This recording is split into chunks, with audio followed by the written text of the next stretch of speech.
Assalamualaikum warahmatullahi wabarakatuh. Waalaikumsalam warahmatullahi wabarakatuh.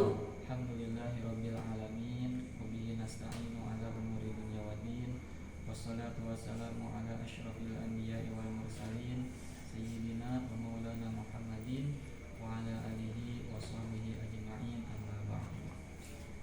Alhamdulillah, pada pertemuan kali ini yang mana kita semua dapat kembali berkumpul dalam pembelajaran, yaitu materi tentang akidah atau akidah akhlak, yang mana pada kesempatan pertemuan yang sebelumnya yaitu kita telah menerangkan perihal tentang sifat-sifat yang wajib di para Rasul. Yang pertama itu sifat Rasul, yaitu sifat dua sifat tiga sifat.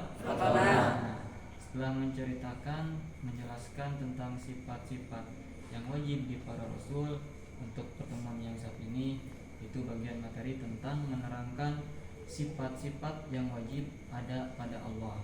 Itu ada berapa? Ada 20. Sebagaimana bagaimana namanya?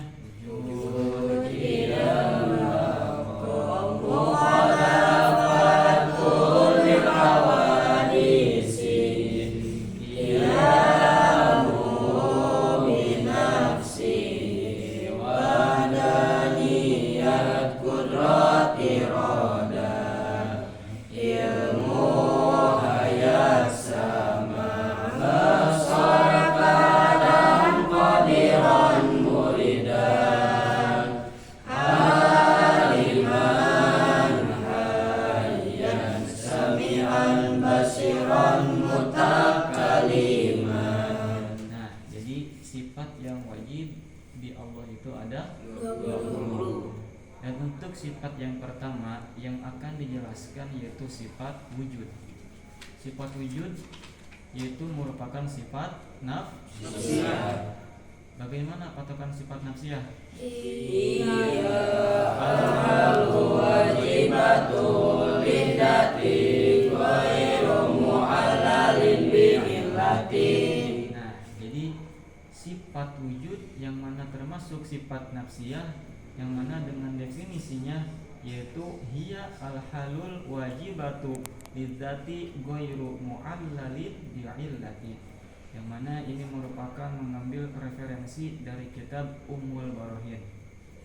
Bagaimana artinya, maksudnya yaitu hal atau sifat yang pasti menetap pada suatu maujud selama zat itu ada tanpa penyebab lain. Jadi gitu. Jadi sifat wujud termasuk sifat nafsiyah, bukan termasuk sifat salabiyah. Adapun sifat wujud yaitu terbagi menjadi beberapa bagian. Tiga. Yang pertama wujud idofi, dua wujud haridi, tiga wujud dzati atau wujud hakiki. Nah, yang pada pertama dulu, yang mana akan menjelaskan tentang wujud idofi. Bagaimana wujud idofi itu? Yaitu wujudnya sesuatu bersandar kepada yang lain, seperti adanya siang karena adanya malam. Begitupun dengan seperti adanya bumi, ada juga langit. Ada laki-laki, ada perempuan, ada betina, ada jantan. Jadi berlawanan antara kedua sifat. Adapun yang kedua yaitu wujud aridi, yang mana wujud aridi yaitu sesuatu didahului dengan tidak ada, seperti wujudnya alam semesta. Nah, saya akan menanya, apakah kita termasuk wujud aridi atau bukan? Termasuk. Karena kenapa? Karena didahului dengan tidak ada. Karena ketika kita sebelum lahir ke alam dunia, kita tidak ada terlebih dahulu. Siapa wasilah yang melahirkan kita ke alam dunia? Ibu dan bapak. Ibu dan bapak. Kalau misalkan tidak ada ibu dan bapak, maka kita tidak akan lahir ke alam dunia. Nah, kemudian untuk wujud yang ketiga yaitu wujud dzati. atau wujud hakiki. yaitu bagaimana maksudnya? Wujudnya sesuatu tidak bersandar kepada yang lain dan tidak didahului dengan tidak ada. Nah, jadi yang dimaksud dengan wujudnya sifat Allah yaitu wujud zati atau wujud hakiki. Jadi Allah itu tidak bersandar terhadap sesuatu yang lain. Allah juga tidak didahului dengan ketidakadaan terlebih dahulu. Beda dengan kita ketika kita lahir ke alam dunia, awal mulanya karena tidak ada. Sedangkan Allah tidak didahului dengan tidak ada. Jadi wujud itu zati. Nah, kemudian lanjut. Yang diketemukan dengan akli terbagi pada dua bagian. Yang pertama yaitu wujud akli mumasalah. Yang kedua wujud akli Mukhalafah. Wujud akli mumasalah yaitu adanya rohani, makhluk dan sifat-sifatnya seperti gembira, susah, ilmu, bodoh, takut, berani dan lain sebagainya. Dan adapun yang kedua yaitu wujud akli mukhalafah yaitu adanya Allah dan sifat-sifatnya seperti kudrat, iradat dan lain sebagainya. Kita ambil pencontohan kemudian dimasukkan ke wujud akli masalah atau wujud akli mukhalafah. Ketika misal kita mendapatkan kebahagiaan, nah kebahagiaan tersebut berarti masuk ke kategori mukhalafah atau masalah.